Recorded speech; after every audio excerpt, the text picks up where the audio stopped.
오늘은 팀 켈러 목사님의 당부 하나님이라고 하는 책 제목을 중심으로 은혜 시간을 좀 나누어 보고자 합니다. 제가 요즘 너무나 좋아하는 목회자가 C.S. 루이스인데, 이번 책 가운데 천국과 지옥의 이혼이라고 하는 판타지 글이 있는데 며칠 전에 읽어보았습니다.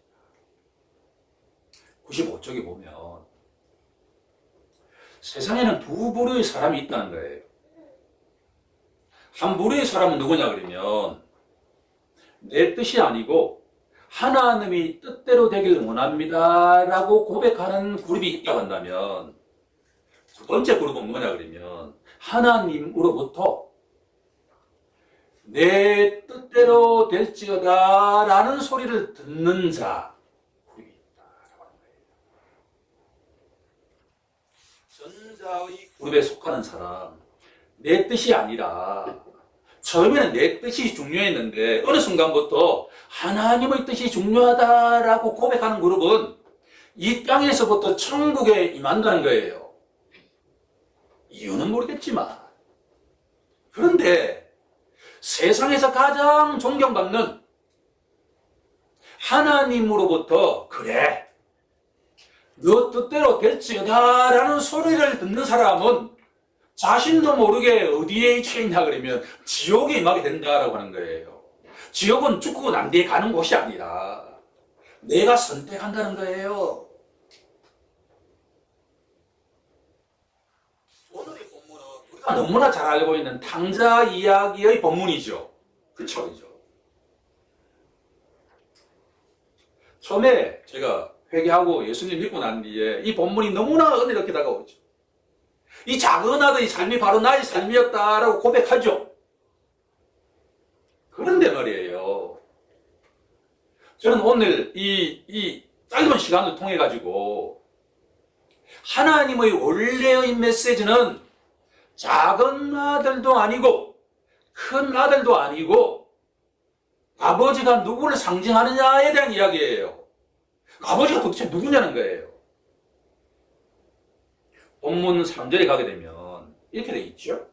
예수께서 그들에게 이 비유로 이르시되, 비유라고 하는 헬라어 단어는 파라볼레라고 하는 단어인데 옆에 던지다라고 하는 단어예요. 비유라고 하는 것은 뭐냐 그러면 실체를 가리키고 있는데 옆에 이야기하는 거예요. 스토리. 이야기라고 하는 것은 뭐냐 그러면 이야기 자체가 중요한 게 아니라 이야기가 가리키고 있는 메시지가 있어요. 이렇게 이야기는 그림자예요. 우리가 실체를 파악해야 된다라고 하는 거죠. 이 이야기를 듣는 그룹은 두 그룹이 있습니다. 두 그룹이. 1절에 누구가 있죠? 모든 세리와 죄인들이 말씀을 들으러 가까이 왔다. 첫 번째 그룹은 세리와 죄인들, 탕녀들. 세상 누가 봐도 당시의 세리들은 일본 순사보다 더한 민족의 반역자예요. 장녀라고 하는 것은 우리가 설명할 필요가 없죠. 이 그룹이 하나가 있다 기억해야 합니다. 되게 중요한 이야기예요. 천국과 지옥의 이혼에서 두 그룹이 있다 했죠. 자, 한 그룹은 세리와 장녀라고 하는 그룹이 있고, 또 한 그룹이 중요한 포인트인데 지금까지 우리는 놓쳤어요. 누구냐? 2절에 나와 있어요. 2절 한번 읽어볼까요? 우리가 시작. 바리새인들과 서기관들이 수군거려 이르되 이 사람이 죄인을 영접하고 음식을 같이 먹는다 하더라. 또 한 그룹은 바로 당시에 누구라도 다 존경하는 바리새인과 서기관 그룹이다라고 하는 것이죠. 예수님의 1차적인 관객은 바로 한 그룹은 누구라도 도덕적으로 문제가 있는 그룹이 있다고 한다면, 또 한 그룹은 세상 모든 사람들이 보기에 가장 도덕적으로 우위에 있는 그룹이다라고 하는 거예요. 그리고 이제 이야기에 들어가게 됩니다. 어떤 아버지가 있는데 그 아버지에게 두 아들이 있었습니다. 앞에 있는 두 그룹과 두 아들과 연결시켜야 된다는 이야기예요. 예수님 포인트는 오케이? 거의 지금 그림이 잡히죠? 이 이야기는 포인트는 뭐냐 그러면 작은 아들, 큰 아들만 생각해서는 안 되고 이 작은 아들과 큰 아들이 누구를 가리키느냐 그러면 바로 한 그룹, 세리와 창녀라고 하는 그룹, 또 한 그룹, 서기관과 바리새인이라고 하는 그룹, 이 두 그룹이 작은 아들이냐 큰 아들이냐 이야기예요. 그리고 난데 결론은 뭐냐 그러면 당신은 작은 아들입니까 큰 아들입니까 라는 이야기지요. 복음의 메시지를 찾아내는 시간이 되길 간절히 소망합니다. 예수님이 이 스토리를 이야기하는데 예수의 역할은 없어요. 그렇죠? 왜 예수님이 직접 말씀을 하시는데 십자가는 왜 이야기가 안 될까요? 오늘 설교의 포인트는 뭐냐 그러면 우리가 이 스토리를 통해서 십자가를 우리가 가르쳐 보아야 된다고 하는 거예요. 예수님 말씀하지 않고 있을 뿐이지 십자가가 없다면 작은 아들의 회심도 아무런 의미가 없어요. 구체적인 내용에 들어가기 전에 예수님이 이 스토리를 통해서 가르치고 있는 것은 뭐냐 그러면 죄에 대한 재해석이에요. 죄. 성경이 그렇게도 중요한 죄가 무엇이냐라고 한다면 우리는 항상 행동이 잘못된 것을 가르치죠. 선악과를 따먹은 그 행동, 우리가 도둑질한 행동, 우리가 거짓말한 행동, 행동이 죄다라고 하는 것은 다 알아요. 도둑질한 사람을 의인이라고 말할 수는 없는 것이죠. 중요한 것은 뭐냐 그러면 인생의 주도권이 누가 쥐고 있느냐라고 하는 문제예요. 예수님이 이 스토리에서 가르치고 있는 것은 뭐냐 그러면 내 인생의 주인공이 내 자신이다라고 생각하는 이게 가장 중요한 제자라고 하는 거예요. 오케이, 지금부터 한번 들어가 보죠. 우리가 잘 알고 있는 작은 아들이 왜 문제가 있는가? 첫 번째, 12절에 나와 있죠. 우리나라에서도 마찬가지지만 당시에 유대인 문화에서 살아계신 아버지에게 자신의 재산의 분깃을 달라라고 하는 것은 무엇을 의미할까요? 아버지가 빨리 죽었으면 좋겠다라는 이야기지요. 아버지가 죽고 난 뒤에 상속으로 받는 것이 관례인데 아버지가 살아계신데 내 분깃을 달라라고 하는 것은 아버지 빨리 죽었으면 좋겠다는 이야기예요. 아버지 마음이 아팠을까요? 좋았을까요? 아팠겠죠. 줍니다. 장자에게는 2배를 주기 때문에 이 작은 아들에게 3분의 1을 재산을 주었어요. 가장 중요한 것은 아버지에게 빨리 죽어라라는 말을 했는 것은 죄지만 더 문제는 뭐예요? 예수님 보시기에 이 작은 아들의 더 중요한 문제는 뭐냐 그러면 인생의 주도권을 누가 쥐고 있다는 거예요. 바로 자신이 지겠다라고 하는 이야기지요. 하나님이 보시기에 가장 중요한 것은 뭐냐 그러면 아버지 뜻이 아닌 자신의 뜻대로 살아가겠다라고 하는 거예요. 13절에 보면 단어 하나가 나오죠. 허랑방탕했다. 당자라고 하는 이야기는 여기 나오죠. 허랑방탕. 살아계신 아버지로부터 재산을 물려받은 이 작은 아들이 모든 재산을 다 현금으로 바꾸어서 그것을 지고 가서 어떤 아주 라스베가스 같은 도시에 가가지고 허랑방탕 마음껏 인생을 엔조이 했습니다. 여기서 당자라고 하는 용어가 나오죠. 물 쓰듯이 섰다. 환상적일 수 있죠.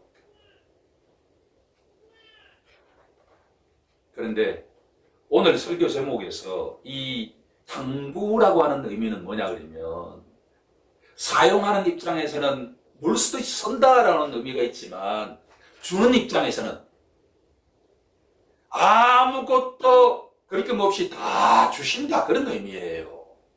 당부 하나님 이야기는 뭐냐 그러면 말도 안 되는 유산을 요구하는데도 마음껏 주시는 분, 아낌없이 주시는 아버지를 의미한다라고 정의하면서 깊이 들어가고 있죠.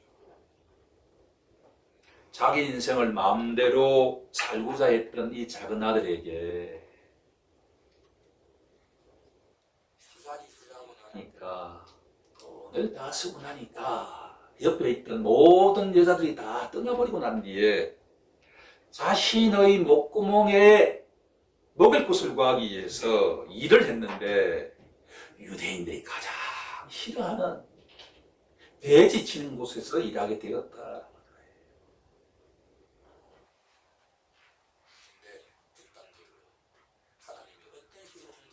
자신이냐 그러면 돼지가 먹는 쥐엄 열매를 먹고 싶어도 마음대로 먹을 수 없게 되었다.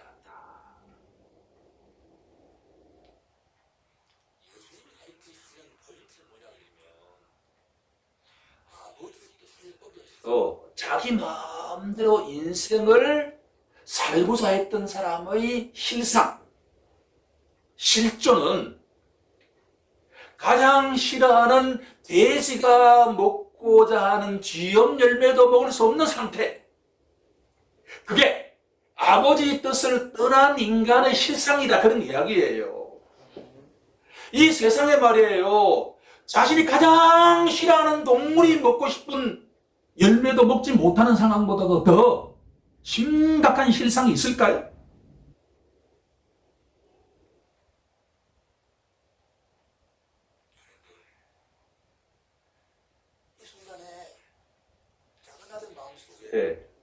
이 모든 결정이 바로 자신의 결정에 의해서 초래되었다라고 하는 것을 깨닫습니다.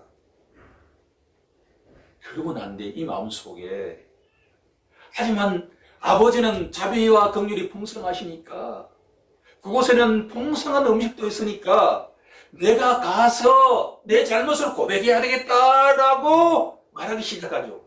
그게 바로 돌이키는 겁니다. 구약의 성경을 말씀한다면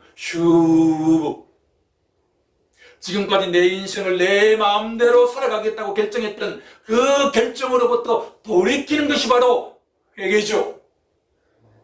그러고 난 뒤에 아버지께 내가 가가지고 내가 아버지 품꾼도 되지 못할 정도로 내가 잘못했다라고 용서를 빌어야 되겠다 라고 결단합니다. 이것이 하나님의 은혜지요. 그런데 이 작은 아들이 말이에요, 고향 아버지 집에 가니까 그 아버지가 기다리고 있다가 벗은 발을 벗은 것으로 아들을 껴안고 난 뒤에 3가지 선물을 주지 않습니까? 22절에 보면 좋은 옷을 입히고 손에 가장 좋은 가락지를 끼우고 발에 새로운 신을 신기는 그 아버지의 넉넉한 사랑, 넉넉한 자비로, 이게 바로 팀켈러 목사님이 말씀하는, 이야기하는 당부 하나님이다라는 의미예요. 작은 아들 입장에서는 당자의 의미가 가지고 있지만 같은 단어가 아버지께는 그것이 당부 하나님의 의미가 있다는 거예요. 그게 우리 다 함께 24절을 합독해 보겠습니다. 시작. 이 내 아들은 죽었다가 다시 살아났으며 내가 잃었다가 다시 얻었노라 하니 그들이 즐거워한다. 여기 속에서는 하늘 보좌 버리시고 예수님이 이 땅에 오신 근본적인 이유가 있죠. 금주의 말씀 두 번째를 보게 되면 누가복음 19장 10절에 보면 인자가 온 것은 잃어버린 자를 찾아서 구원하려 함이니라. 자신이 자신이 죄인이라고 고백하는 병자들을 치유하기 위해서 오셨습니다. 자신이 잃어버린 자, 죄인이라고 고백하는 자를 위해서 이 땅에 오셨단 말이에요. 전에는 황자였던 이 작은 아들이 이제는 예수님에 의해서 의인으로 변화되는 신분이 되었다라고 하는 것이 복음이죠.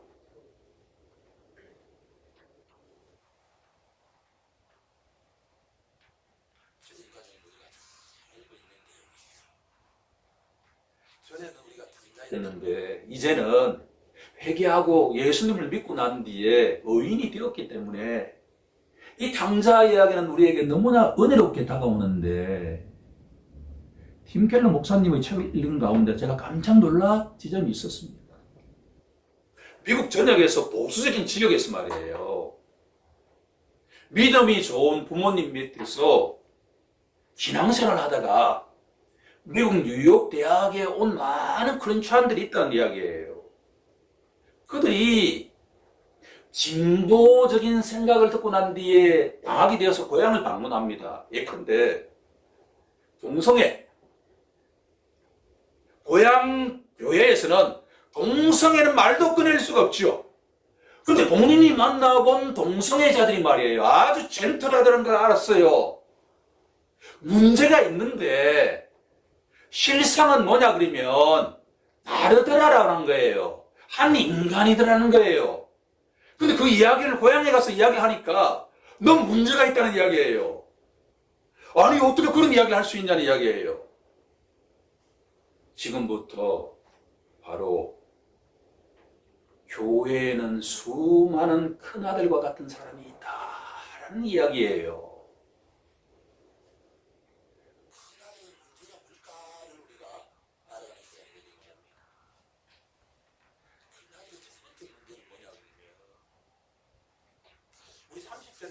해볼까요? 시작. 아버지의 살림을 장들과 함께 삼켜버린 이 아들이 돌아오매 이를 위하여 살찐 송아지를 잡으셨나이다. 자기 동생 대신에 뭐라고 하죠? 이 아들이라 하잖아요.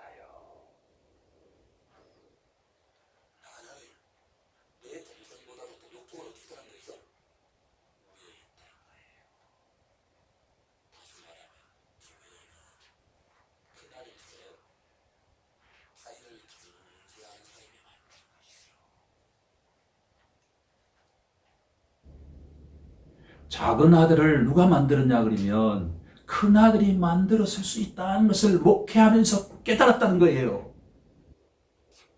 미국의 교회에, 수많은 보수적인 교회에, 그 교회에 있는 큰 아들과 같은 사람들이 많아서 작은 아들로 내몰고 있다는 이야기죠. 현실이.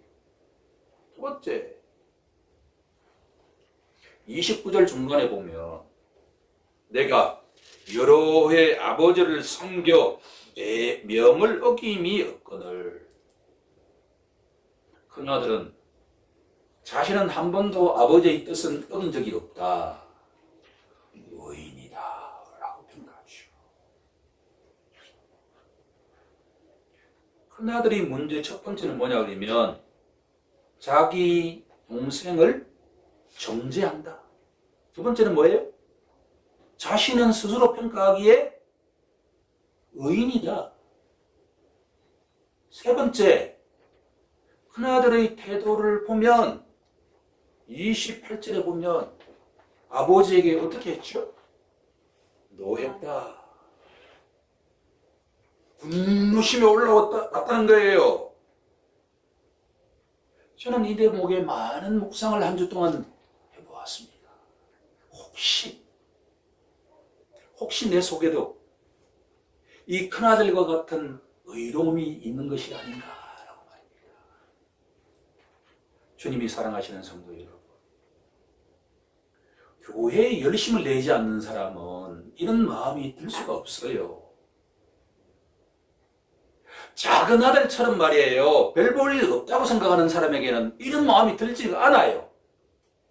누구를 정죄하지도 않고 나는 한 번도 아버지의 뜻을 어기지 않았어요, 아버지 이럴 수가 있나요? 라고 화를 내지 않는단 말이에요. 근데 누가 큰아들과 같은 사람이 될 가능성이 높냐 그러면 저 같은 사람이죠. 저 같은 사람. 날마다 성경 말씀을 끼고 있어요. 예배 한 번도 빠지지 않아요. 헌금 생활 너무나 잘해요. 외부적으로 보게 되면 전혀 문제가 없어요.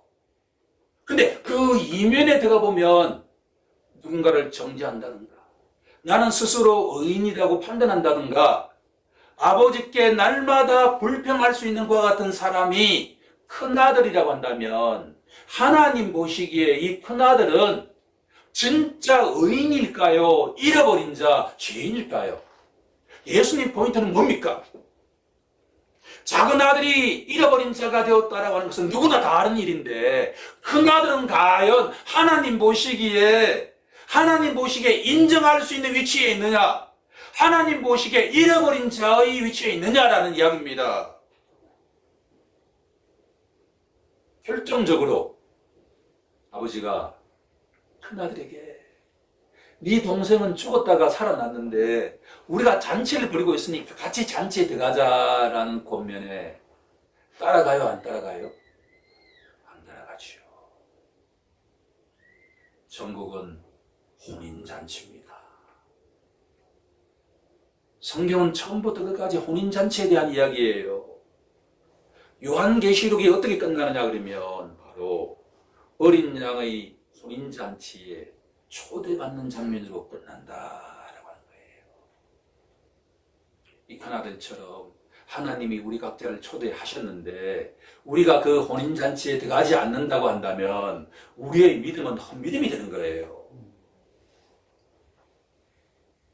이 큰아들의 이야기를 좀 더 제가 실감나게 하기 위해서 영화 하나를 소개해 하도록 하겠습니다. 제가 지금까지 본 영화 가운데 가장 기억에 많이 남는 영화가 바로 아마데우스라고 하는 영화죠. 영화관에서 보았는데 많은 메시지를 얻었습니다. 이 땅에서 모차르트만큼 위대한 작곡가와 연주가가 없는데, 그렇게도 위대했던 모차르트가 마지막 순간에 어떻게 죽느냐 그러면 공동묘지에 수많은 시체들과 함께 매장되는 것을 보았을 때 참 마음이 아팠습니다. 근데 그 영화가 어떻게 시작이 되냐 그러면 바로 살리에리라고 하는 그 당시의 궁정악장이 자살을 시도하고 난 뒤에 고백하죠. 하나님, 제가 어릴 때 하나님께 기도하지 않았습니까? 하나님께서 만약 나에게 이 세상에서 최고의 음악적 탤런트를 준다고 한다면 제가 내 인생을 하나님께 바치겠습니다. 예배에 한 번도 빠지지 않고 참석할 것이고 내가 선행과 선행은 다 내가 하겠습니다 라고 기도했는데 그 기도대로 살리에리가 그 입에 승승장구합니다.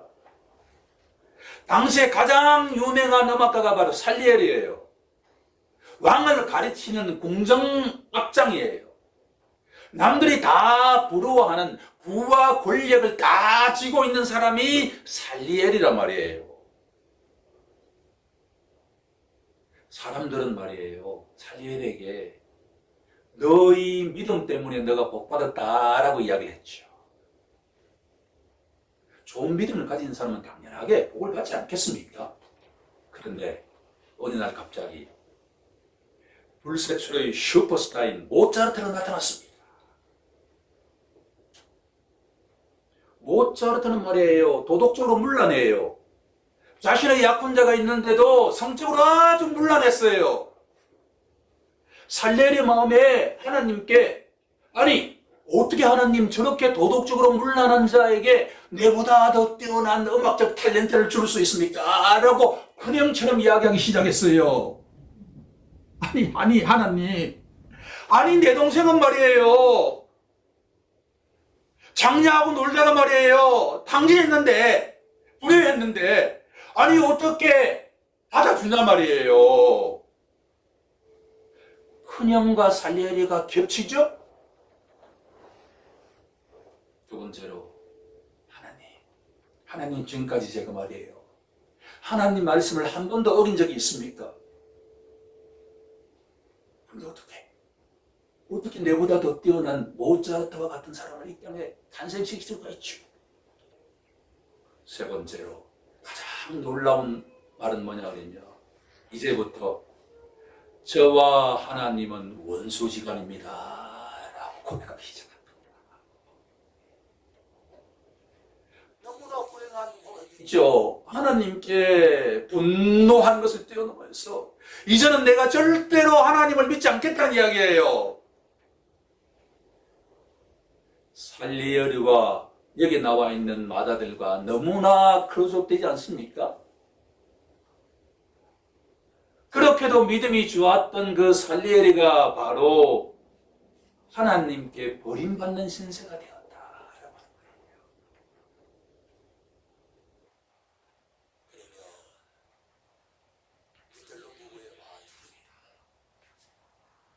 이 스토리에 작은 아들은 누구를 가리키고 있을까요?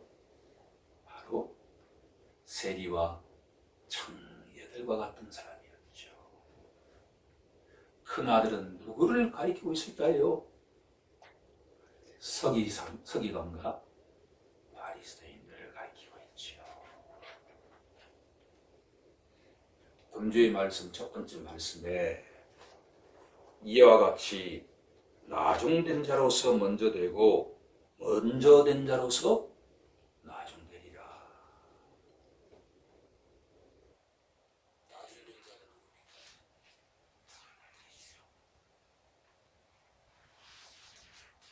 전에는 하나님으로부터 멀리 떨어져 있던 나중된 자가 천국에 먼저 들어가게 되고, 전에는 하나님과 너무나 가까이 있었던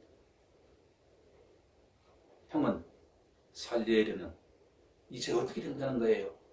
나중된 자가 될 수 있다라는 이야기죠.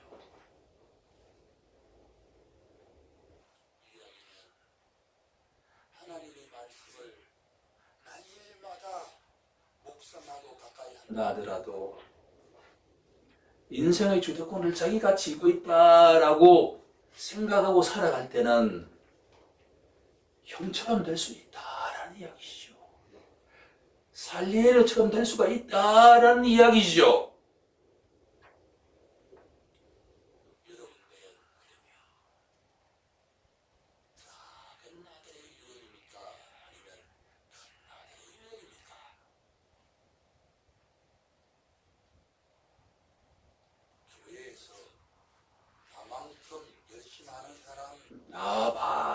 라고 생각하는 순간에 자신도 모르게 형과 같은 자리에 있을 수가 있다는 것을 기억하는 우리 모두가 되길 간절히 소망합니다.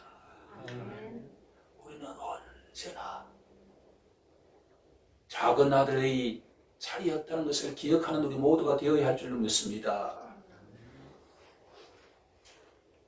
그런데 오늘 설교에 가장 중요한 포인트에 아직 들어가지 않았어요. 작은 아들이 이 집안에서 인정받기 위해서는 누구로부터 인정을 받아야 되죠? 아버지로부터 인정을 받아야 됩니까? 형으로부터 인정을 받아야 됩니까? 형이지요. 형이 용서하지 않는 이 작은 아들의 마음은 바늘방석이죠.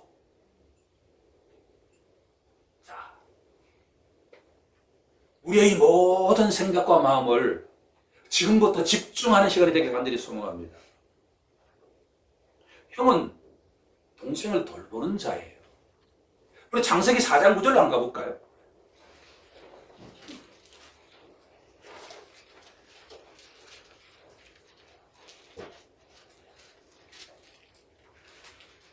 제가 이 성경을 보면서 항상 이렇게 의문이 가졌던 지점인데, 하나님께서 가인이 아벨을 죽이고 난 뒤에 이렇게 질문하죠. 내 아우 아벨이 어디 있느냐? 그러니까 가인이 뭐라고 답변하죠? 내가 동생을 지키는 자이니까 라고 질문하죠. 성경의 메시지는 뭘까요? 형은 동생을 지키는 자.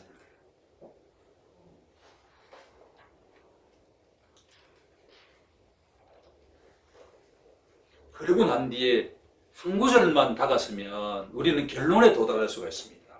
로마서 8장 29절로 한번 가보죠.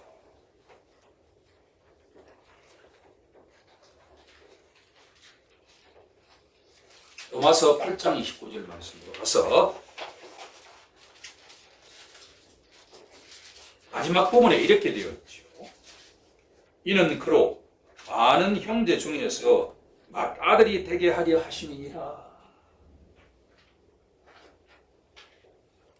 이는 그로 누굽니까? 예수로. 이는 예수로 형제 중에서 맏아들이 되게 하려 하십니다.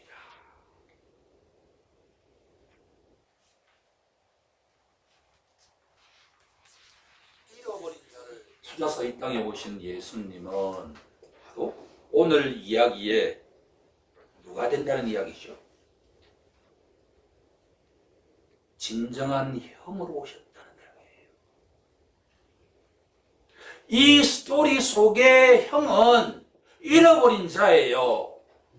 동생을 정죄하고 자신은 한 번도 계명을 어긴 적이 없다는 의인이라고 생각하고 아버지께 살리엘이처럼 막 화를 내는 것 같은 형이었는데 하늘 보좌 버리고 이 땅에 오신 예수님은 우리의 맏아들이라는 이야기예요. 예수님은 동생을 정죄하지 않으셨고 아버지 말씀에 철저하게 순종하셨고 한 번도 아버지께 화를 낸 적이 없는 진정한 맏아들이라는 이야기예요. 예수가 없다면 이곳에 동생의 구원도 형의 구원도 없다는 이야기예요.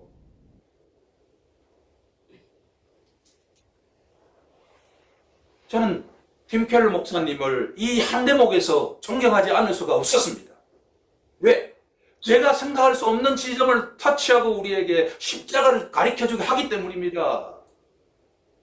이 이야기의 포인트는 뭐냐 그러면 탕자 동생도 아니고 의로운 형도 아니고 바로 누구란 이야기예요? 아버지란 이야기예요. 아버지가 누구냐는 이야기예요. 아버지가 바로 우리의 아버지엔 하나님이라는 거죠. 하나님을 떠난 작은 아들도 죄인이요 큰 아들도 죄인이라는 이야기예요. 하지만 아버지께서는 작은 아들도 잔치에 초대하시고 큰 아들도 잔치에 초대하셨다. 세리와 장녀 같은 작은 아들과 같은 사람도 초대하지만 서기관과 바리새인 같은 자칭 의인이라고 자랑하는 자도 초대하신다는 거예요. 초대할 때 어떻게 해야 돼요? 우리가 그냥 아버지의 뜻에 순종하는 자에게는 본인 잔치에 참여한다는 이야기예요. 그게 이 땅에서 천국을 누린다는 이야기예요. 이걸 노하는 살레리오 같은 자에게는 이 땅에서부터 지옥의 삶을 살아간다는 이야기죠. 지옥은 죽고 난 뒤에 가는 것이 아니라 지금 이 순간에 나의 선택에 의해서 결정입니다. 아버지가 작은 아들도 받아들이고 큰 아들도 받아들일 수 있는 근거는 바로 우리 모두의 죄와 허물을 위해서 십자가에 돌아가시는 바로 참 맏아들 예수 때문이다라고 하는 거예요. 하나님의 참 맏아들이신 예수가 없다고 한다면 그분이 십자가에 돌아가시고 부활하지 않았다고 한다면 이 이야기에 나온 작은 아들도 천국 잔치에 들어갈 수가 없었을 것이고 큰 아들도 천국 잔치에 들어갈 수가 없었다라는 이야기입니다.